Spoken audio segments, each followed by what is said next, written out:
So here's one of my silly mad scientist inventions. What we have here is a basketball hoop, which I wish I had a better angle to shoot with, but I'm in the shrubs.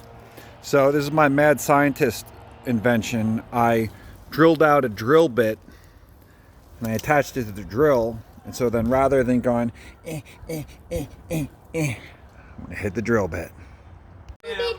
With my makeshift drill bit to raise and lower a basketball hoop. Look at this.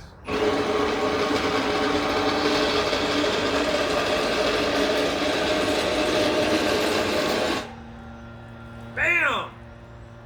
I might be a little bit higher, but I'll find out the exact height. You got the concept.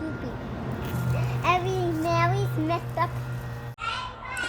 So there it is. That is the basketball hoop drill bit. That's it. You saw how it was attached to the drill.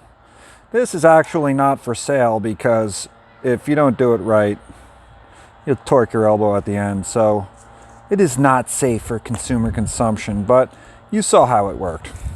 Fun stuff, eh? I use this when I do installations sometimes.